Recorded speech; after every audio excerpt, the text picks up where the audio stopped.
Hey, everybody, welcome back to the podcast. You're listening to the longest running superhero role playing game on Earth. I'm your host, the Game Master, and you'll have to bear with me today. I'm coming down with a cold or a flu or something like that. My whole family is getting sick right now. And if you'll pardon the pun, I'm a little hoarse. My voice is kind of giving out on me, so it's getting kind of harder to make videos right now.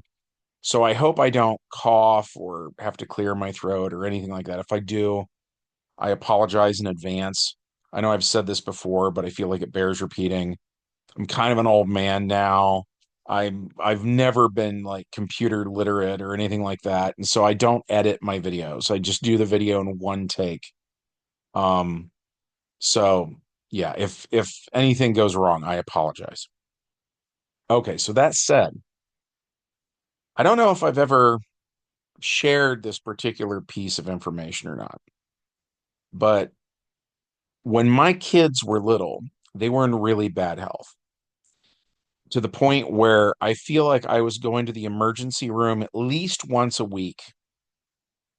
If not once a week, then at least every other week. But I was like in the emergency room all the time with my kids, and they had all sorts of issues when they were small. And so we had a hard time finding like babysitters or daycare or like anything like that, right? So there was always one of us who stayed home with the kids while the other one would work. And around maybe 2008, 2009, somewhere in there, my wife got this job working at what is basically the real world equivalent of Star Labs from DC Comics. And it was an incredibly good paying job and stuff like that. And so it was like a no-brainer that she would be the one to work during that period and I would become a stay-at-home dad. So I was. And my daughter was then 5 years old when a TV show came on called My Little Pony: Friendship is Magic. And some of you have probably heard of it. I think it's somewhat notorious in pop culture. My Little Pony had, of course, existed prior to that. It was around when I was a kid in the 80s. I feel like it wasn't the same though. The little girls in the 80s that I went to school with who liked My Little Pony, they were okay with it, but they weren't like rabid fans, right? And there were certainly no boys that I knew personally as a kid who liked My Little Pony. It's just how it was, it was a different time.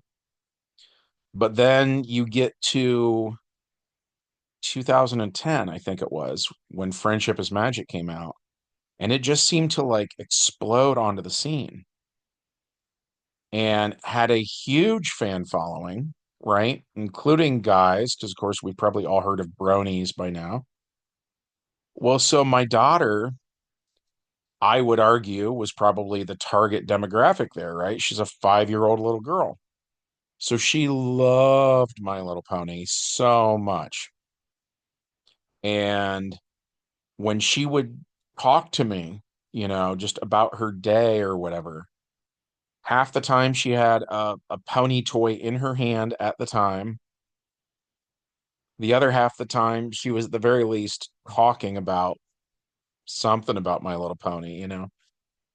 And so I wanted to be a good dad. I wanted to take an interest in her things that she was into, just as I wanted to share my interests with her. So, of course, on my end, I was showing my kids old DVDs of like Knight Rider and the Dukes of Hazzard and stuff like that when they were kids. Um, so they would tell me about the stuff they were interested in. My son was huge into Halo, still is. He loves the Halo video games. And at the time, my daughter changes it up every few years, but at the time when she was little, she was all about My Little Pony. And My daughter, I remember this one time, this is a brief aside. I was reading and I realized the house was just deathly quiet. And if you're a parent listening to this, you might see where this is going. I looked up from what I was reading and I said, "Oh no." Right? Because at least for me, my kids have two modes that they are in when they were little. One is um they're making noise. The other is they're being bad. Right? So when I hear it's totally quiet, when I don't hear any noise, that means the kid is trying to use stealth to not get caught doing whatever bad thing it is the kid is doing. So I run upstairs, and sure enough, my daughter had taken every single fluid out of the bathroom closet and had mixed it all together. And thank God there were no cleaning chemicals in there. And it was just like every color of fingernail polish my wife had was all mixed together. Shampoo, just you name it. I think sunscreen was probably in the mix. And it was this pink color. It was pink and it was glittery and it was the like sort of like the consistency of slime and it was as sticky as paint because of the fingernail polish. And so my daughter was covered in it. She was head to toe, just glittery pink and laughing. She was painting her walls, she was painting the hardwood floors. She was feeding it into the TV we had in her room was like something we got at Goodwill that had like a VCR built into it. She was like, scooping it in there, thinking that was going to make it work better. Um, she was a handful. So my point is that she was not the kind of kid that could just sit quietly in her room, being good, watching My Little Pony by herself on her TV, right? She could not be unsupervised. So if she was watching My Little Pony, she was doing it downstairs in the living room on the couch next to me, watching it on the big TV. And as a result, then, if she was watching every episode of My Little Pony, dad was watching every episode of My Little Pony, right? And so as a result, I probably know more about My Little Pony than most dads. Depending. Maybe you're in the same situation as me. Maybe you're a stay-at-home dad watching it with your daughter or something like that, or a brony or whatever. Who knows? There's all sorts of people who listen to the podcast. But I know who the main six characters are. Applejack, Fluttershy, Rarity, Rainbow Dash, Pinkie Pie, and Twilight Sparkle, right? Um, um, and I take a little bit of pride in knowing that sort of thing because to me that was me being an all right dad. I certainly have my failings as a father, but I thought that that was pretty cool. And and my daughter appreciated it and it made us close, you know? And she mentions that to this day, that she appreciates that. And every once in a while, like her brother will try to give her a hard time about something, and he'll say, I don't know, Pinky Sparkle or something like that. And I'll say, I think you either mean Pinkie Pie or Twilight Sparkle, and my son will be like, that is so cringy, Dad. Like, I, I hate that you know that. And I don't know. I'm a little proud. But at any rate, so my kids had been playing the role-playing game, of course. I mentioned that in other videos. They loved, we'd go to Walmart to the $5 bin and find stuff, and they would love certain things. And like they loved Super Friends and they loved the Wonder Twins, and they'd been playing the Wonder Twins a lot. Or like my son, for whatever reason, he loved the Red Hulk. When that all hit back in the day, he had printed a picture off of like his school printer or something like that, and he had like a three-ring binder that had like a pocket in front where you could put something. So he had like Red Hulk was like his little trapper keeper thing for school, and like I don't know, first grade or something like that. But so my daughter wanted the ponies in our game world, and quite a few of you, I would imagine, are probably on the same page as me, where you're thinking that might not be great, right? Depending on how you do it. It's all in how you do it. And so I remember the first thought I had, which for, well, really the first thought was to say no, right? Like, no, I just don't think that's a good fit. Pumpkin, I think daddy's going to go a different route. And she was very insistent and stuck with me and wore me down. And I was like, okay, well, how about this? What if they're from Toontown? What if Mr. Mixius Pitlick used his animate image power on a billboard or something that had the ponies on it? Maybe it's an ad for Cartoon Network or something like that. And they popped off the billboard and now they're running around. What if we did that? She didn't like that because that means they're not real. She wants them to be real. That was important to her. So I'm like, okay. Idea number two, I got from a role playing game called Changeling the Dreaming, without going on a big tangent about it. Something that is normally a figment of one's imagination can become solid and can affect the material world, right? So I said, what if that's it? What if so many kids are watching this cartoon and they're all thinking about these characters, that the characters become what that game refers to as chimera, and they become tangible and able to affect solid matter, but they're actually made out of dream stuff? She didn't like that one either. So we went the route of Equestria Girls, which came out in summer of 2013. And Equestria Girls is surprisingly hard to explain.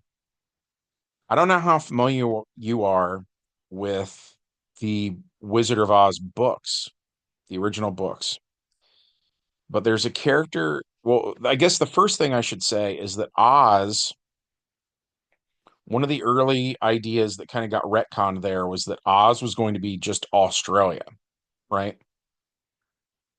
And that gets retconned to where then the land of Oz is a dimension.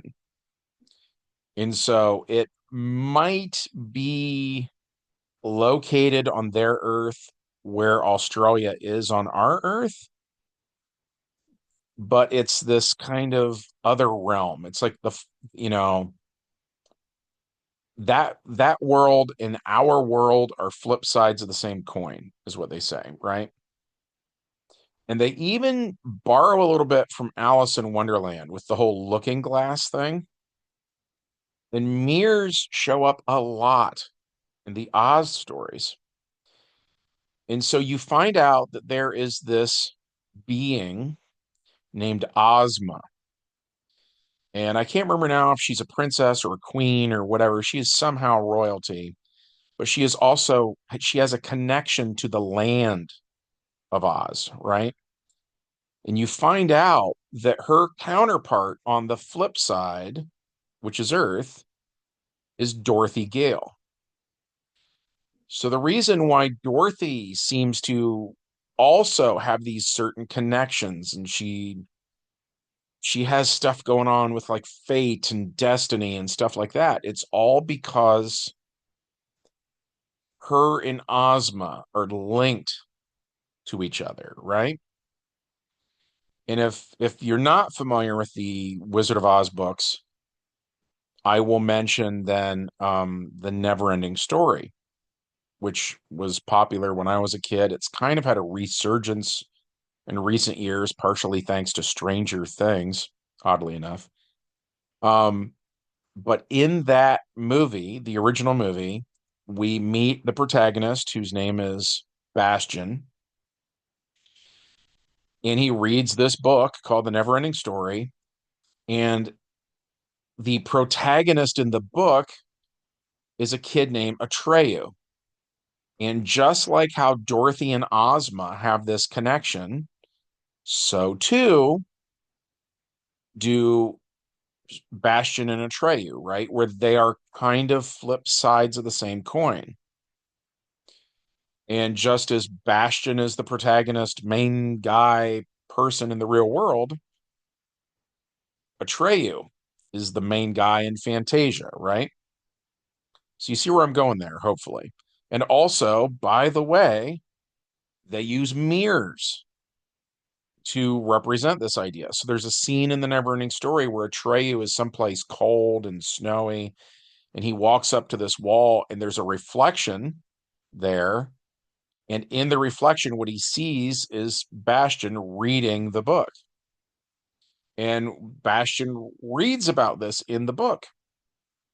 And it kind of blows his mind, right? That he's like, wait a minute, I'm part of this, you know? Okay, so the reason I mention that is because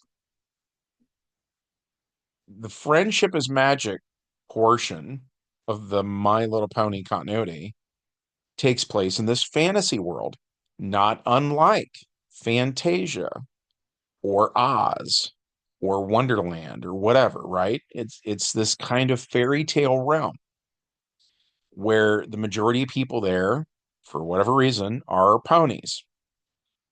Um, but so it turns out that elsewhere in the sort of ponyverse is Earth. And so Earth has certain human beings like Weird Al Yankovic, who appeared in an episode and he voiced Weird Al Yankovic in the episode. He has a counterpart in that fantasy world that is like a pony version of Weird Al. And if I remember correctly, he actually marries Pinkie Pie, but I could be wrong. At any rate,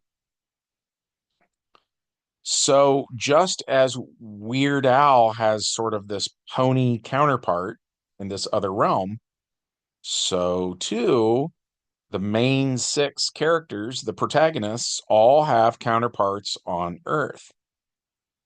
And whereas in the fantasy realm, they're going on these epic adventures and so on and so forth, on Earth, it's almost like alter egos, the more mild-mannered versions of them that are human are students at a school. And in the fantasy realm, the chick who, and for me, it was always ambiguous. I think she's supposed to be the goddess of the sun slash the goddess of day. Her name is Celestia, and she is like a white alicorn kind of thing.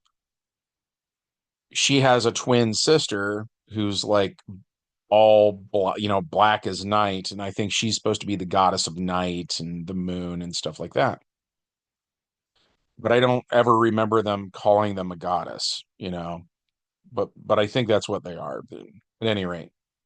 So her counterpart though on Earth, Celestia's counterpart that is, just runs the school. Is almost like their Xavier in a way, right? So I thought that was interesting. And then in I gotta think, December of 2013, they had this episode called Power Ponies. And in it, they give um all of the My Little Pony characters an alter ego, right? So they're all superheroes and they made toys of it. And I remember getting those toys for my daughter. And so they were shaped like a normal My Little Pony toy. And what I mean by that is like they walk on all fours and stuff like that, right? But so Applejack in that was called Mistress Marvelous. Fluttershy was Rager, and I'm getting the names a little bit wrong, but give me a minute and I'll come back to that. Pinkie Pie was Millisecond. Rainbow Dash was Zap, Rarity was Radiance, Twilight Sparkle was Matterhorn. So the reason I mentioned that is because my daughter wanted the ponies to exist in our game, right? And so I started saying, kind of saying, well, does it have to be the pony part from the pony world, or can we talk about human beings, right? And let's apply the superhero stuff to them. And when they appear in continuity, the names are all a little different. So, for instance, Fluttershy is not just called Rager, which, by the way, she's kind of an Incredible Hulk knockoff, kind of a yellow Hulk, basically. Um, she's called Saddle Rager for some reason.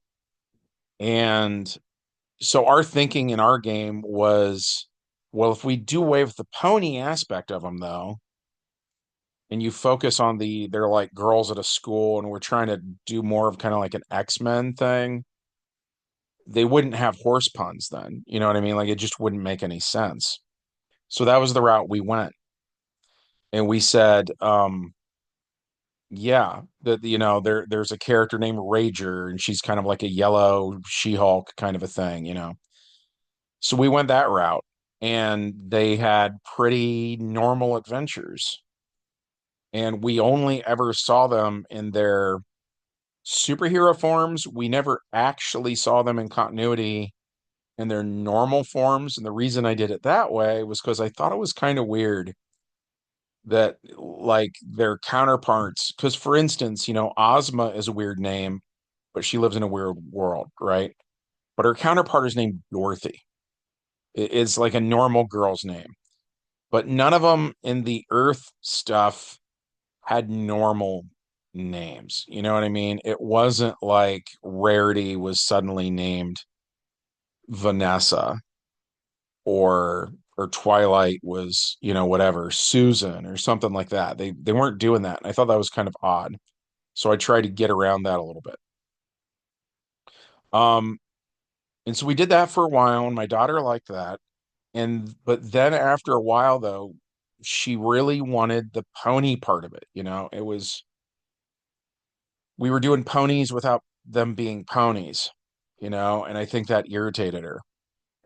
And so I I started to borrow heavily from the White Wolf games and the old World of Darkness, where they had a series called Werewolf the Apocalypse.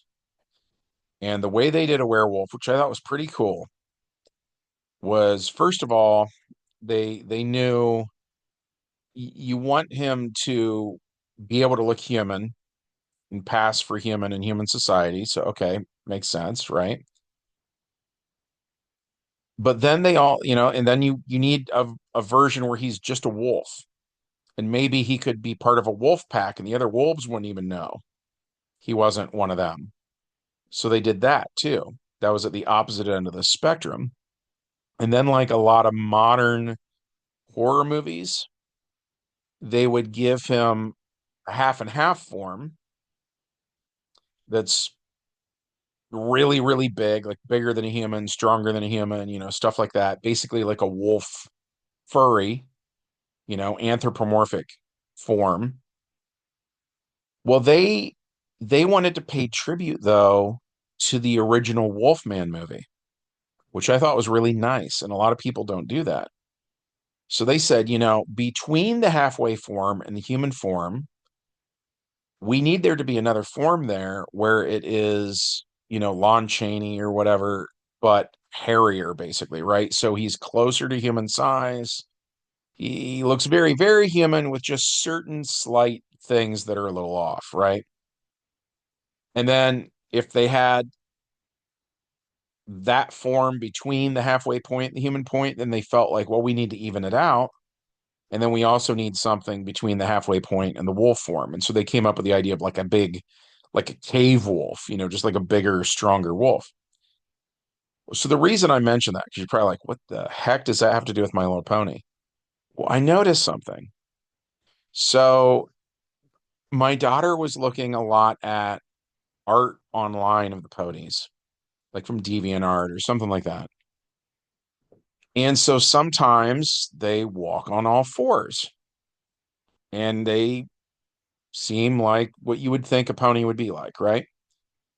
Sometimes, though, they walk on their hind legs and they have hands.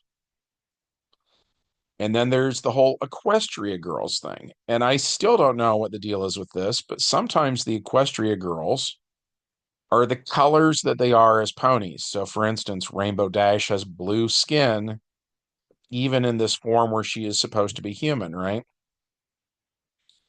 And I wasn't sure what was up with that. And then there's other times when they have normal human skin colors, where one is like Caucasian and one looks like she might be from India or something like that. And they had kind of a spectrum of colors there then. And so I decided, I was like, this is starting to remind me of the five forms from Werewolf the Apocalypse, actually, where the version where, Twilight Sparkle looks like, she has brown skin would be that first human version from Werewolf, you know what I mean? And then the Wolf Man, the second form, where I said it's kind of like a human with just some of the traits of the animal form. That would, I think, then be the Equestria Girls thing, where it's like, yeah, but they're like a weird color. So I would assume, if you've ever seen an actual horse, they're not bald. They have like short body hair all over their body.